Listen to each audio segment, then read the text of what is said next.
What is up, everybody? Again, it's been a long time in the saga of the Cayman. Of course, we're making another video because this thing doesn't fucking work. Why else would I be making YouTube videos? To complain, right? Let's talk about it. What's happening? What are we doing? Welcome back to the channel. For those of you guys who don't know, I'm Tyler. I've built this car, I built another car, and we have another special car over here that we're gonna be working on very shortly here. Today's topic, by the title you can tell, bags versus static. Is this a real bags versus static video? No, absolutely not. It's clickbait. I have been a static advocate for a very long time. When I built this Cayman, it was initially static. My Genesis was static. The car before that, my Mustang, was static. And my next build will be static, just to let you guys know. But with this, when I was building it for SEMA and the kit being essentially one of one here in the US, fitment needed to be right, and I felt like it needed to be bagged and be laid on the ground. This was my first time running bags, and I stayed away from bags for a very long time because there's a lot of pros to bags, like drivability, being able to air up, getting over things, the fitment, laying it on the ground, looking great. There's a lot of cons that come with those pros. It's a lot to set up. It's very expensive. It's intricate if you don't know what you're doing. And there can be a whole slew of problems that make your car undrivable when you have bags, and there are problems. Coilovers. If the struts aren't blown, it's always gonna work. And of course, in this video, and while we're even talking, is because there's issue with the bags. I have a video I gotta show you guys. I was driving the other day on the freeway, and I had hit something while I was driving on the freeway. I couldn't even really tell what I hit, but you could clearly see the sparks fly out of the back. And immediately when it hit the car, I noticed it dropped down to the right. I checked my air controller. It was 0 PSI in the front bag. It was pulling super hard to the right. I was like, damn, man. It is a beautiful 2:30 in the morning. You see that? For those of you who don't know what this is my air controller to the air suspension on the Cayman. And I am currently out in the middle of BFE, and my right front, we're down. So there's debris on the 91 that I didn't quite see, and of course it hits my airline. And keep in mind, my airlines are protected, they're covered. I have no idea how this thing hit it, but it did. Or worse, it hit the bag. Don't know, still waiting for the tow truck. But at this point right now, it's 2:45 in the morning. They keep calling me saying, hey, it's going to be a little bit later, but they're still not giving me an updated time. I don't know what the fuck they could be doing. Like, how many calls could they possibly be on at 2:45 in the morning? There's not very many people driving out here at this time. So we'll see. I'll keep you guys posted. There are also randos walking around out here. It's a little uncomfortable because they keep looking at me. I don't know what they want. Of course, that happened at midnight. I had to wait till 3 a.m. in the morning for a tow truck driver to finally get to me.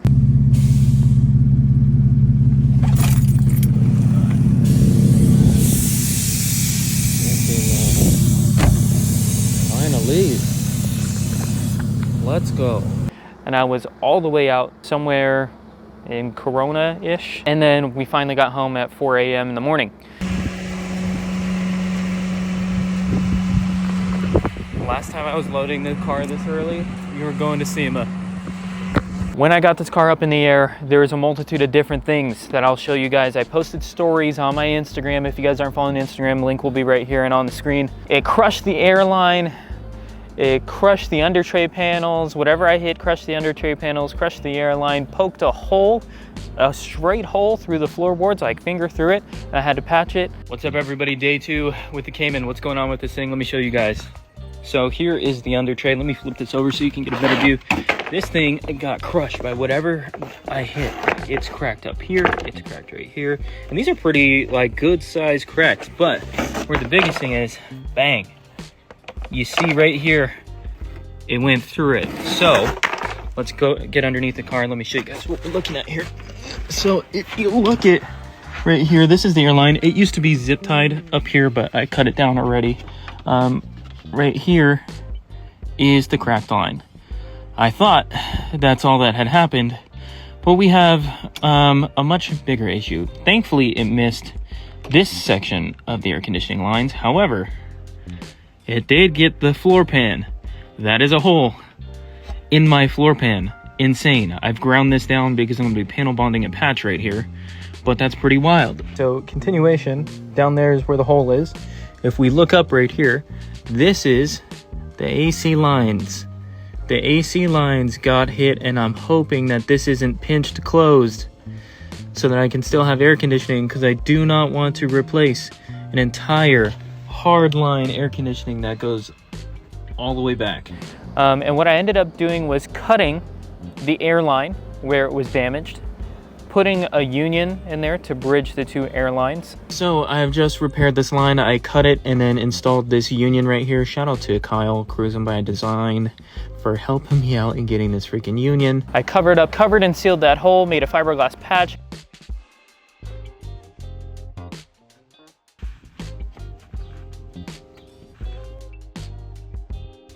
Bolted everything back together. I aired the car up, let it sit for a whole day.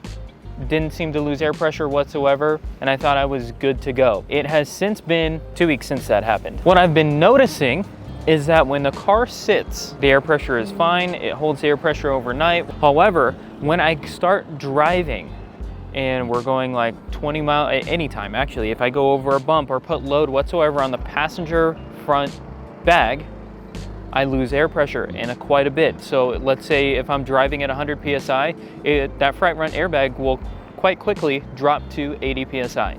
It's kind of crazy how I found this issue, because I thought I had an alignment issue. I brought this thing to get it aligned and everything seemed like it was perfect, squared away. Not very much was out of alignment spec whatsoever to make me feel like it's pulling crazy to the right. When I was going on my test drive, as I took out my air controller, and then I noticed that the PSI was dropping a lot as I was driving. I thought when I aired it up to around 100 that it was slowly coming down to like 90 or 80. It's pretty rapidly doing that when I drive whatsoever. So for the past few days, I've been driving and airing it up so that it keeps it relatively straight, and that has alleviated all my alignment issues that I thought I was having. So yeah, today, what we gotta do, crazy convoluted way of explaining what was going on with the car and the issue that I've been having, is that we're gonna jack this thing up and figure out where the fuck it's leaking from. But it's just super interesting to think that it's only leaking while I'm driving. This car's been sitting for the last hour and a half. I don't know if it's unlocked. Let me see. It is. Nice. Before I tell you what the air pressure is, if you guys were wondering about this sick t-shirt, Fortune favors the boost.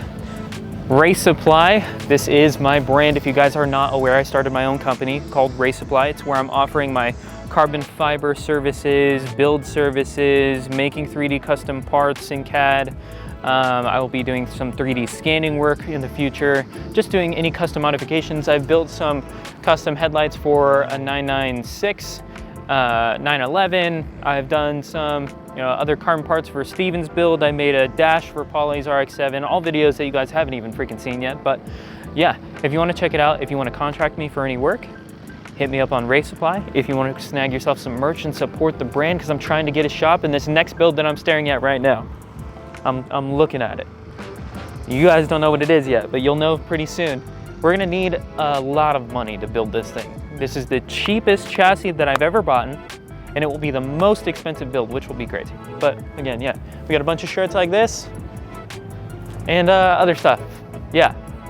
Looking at the monitor right now, I don't know if you guys can see this or not because the sun's probably crazy, but the controller is showing that it's at 109, 110, and then 115 in the rear even. Has not lost any PSI whatsoever.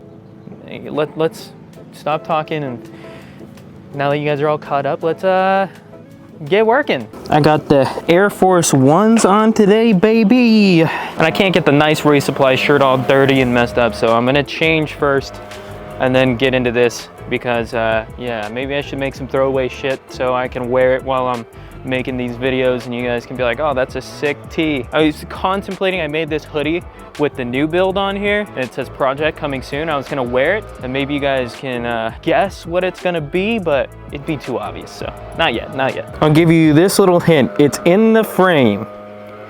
It's in the frame, and no, it's not the truck. It's not the Jeep. Yeah, it's in frame right now. All right, so we got the car in the air, and it is time to get the wheels off, get the under tray off, and check.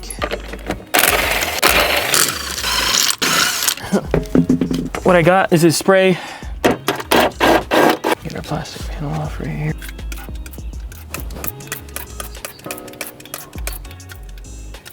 None of this shit's leaking.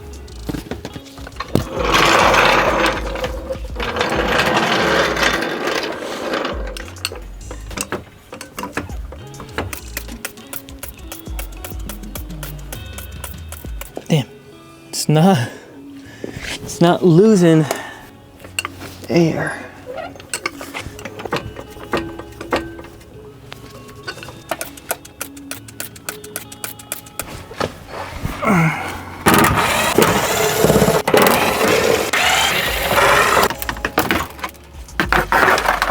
Okay, so here's our other union right here.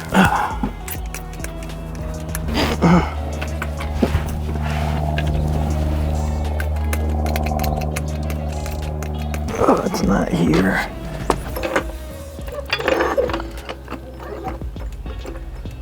Well, boys, the worst possible outcome has been confirmed.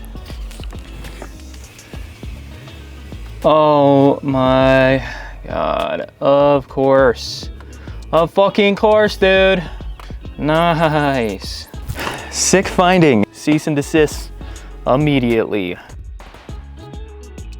Update, guys. Update. This is huge. Fingers crossed. Okay, so as you guys can see, the bubbles coming up right here. I thought I needed a new bag. However, called some reinforcements. I talked to Mr. Kyle Jones. Cruising by design. As you can see right here, the bubbles are coming out of the top, which is good news for us. Why? We could take this and close it. The nut just came loose on the top. Well, I'm gonna tighten the nut on the top all the way. I'm gonna air this thing up. I'm gonna go for a drive. Let's hope that this is it. We don't need a new bag. Apparently, from what I've heard, it leaking from the top seal is super uncommon. I mean, not uncommon, but the nut coming loose is common. Leaking from the actual bag at the top there is super uncommon.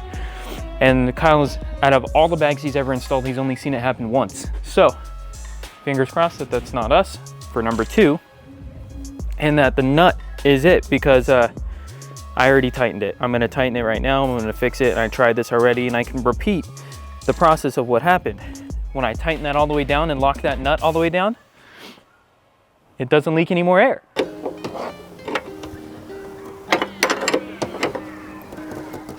Yeah, this was super loose. It's tightened down. Now it's time to check, see if this thing leaks. Perfect. Now it's time to get everything back together and put it on the ground and see what fucking happens. That's gonna be a positive note to the end of this video. Hell yeah. Car's back on the ground. Let's go. Oh, I am really hoping for something stupid and simple like that. I don't have a suction cup mount right now. You guys are gonna have to deal with whatever we got. Can you guys see this? Don't know. Okay, we'll get out onto the actual street, do some pulls, do some hard braking, and this is PSI all the way up, so it should be easier for it to hold the pressure when it's higher, because the more pressure that's in there should push against the seals, in theory. Here we go, but it's working. All right.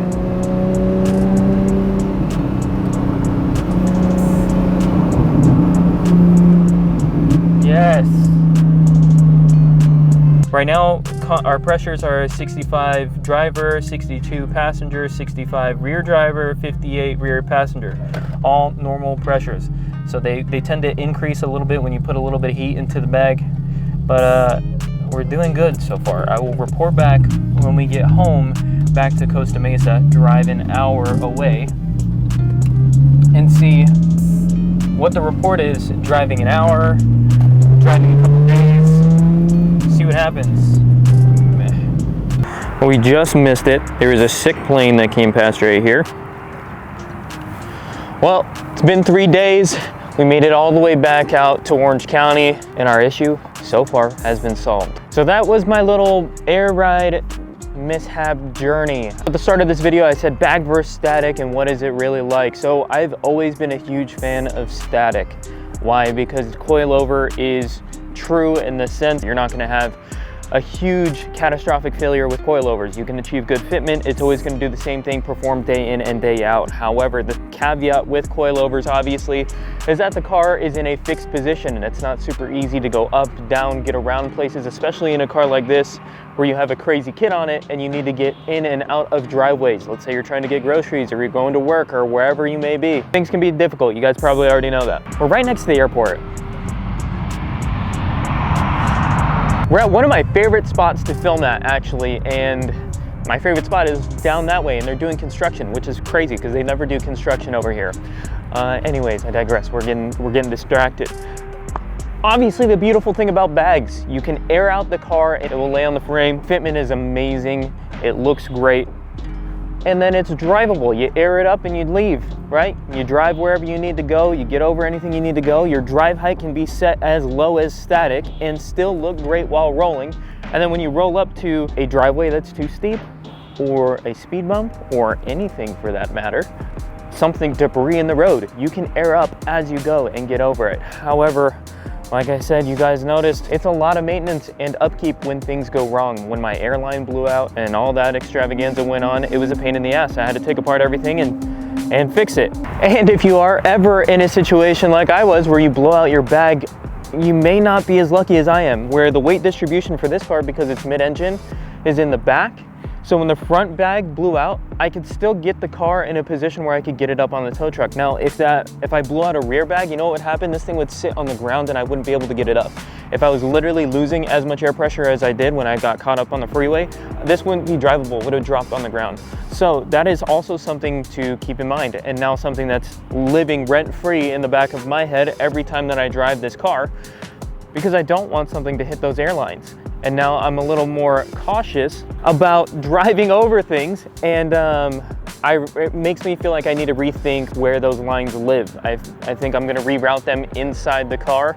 I may make them hard lines, but again, I don't wanna add more fittings because that's more potential spots for it to fail. There are pros and cons to each one. Static is great because it's gonna perform always, and you always know what you're gonna get. It's really reliable. And you can take it out, you can track it, you don't gotta worry. You can get in and out of your car every single day and just know that's what it's gonna do. Bags, on the other hand, do, I think, ride more comfortably and give you the versatility of being slammed and all this other stuff, but still having a drivable car. But the con is it's more expensive and it's more maintenance and more upkeep. And when you have issues, this is what you gotta deal with. So thankfully, it was an easy fix and we were able to figure it out, and we're back on the road. If you guys haven't already, like I said before, checked out Race Supply, copped yourself a hat, shirt, jacket, something to support your boy, a sticker, or contracted me for some carbon fiber work or some 3D designs, go ahead and do so because we need some money. I've been debating, I've been saying this all over, kind of having a sell-all. Sell this car, sell the motorcycle, sell the Cayman, or sell the Genesis, and move on to the next project because we're really gonna need that much money. I also need to shop. Right now, my current living situation, I'm gonna need to find a new place to live real soon too. So yeah, fun things, but this is it. Thank you guys so much for watching. We're gonna close out this video with an epic plane coming by. Let's hope this one is big. That's probably what she said. Oh, can we not see the plane? Oh no.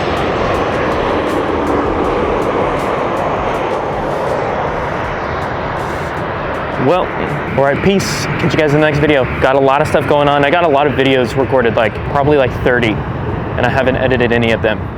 Yeah, catch you guys in the next video.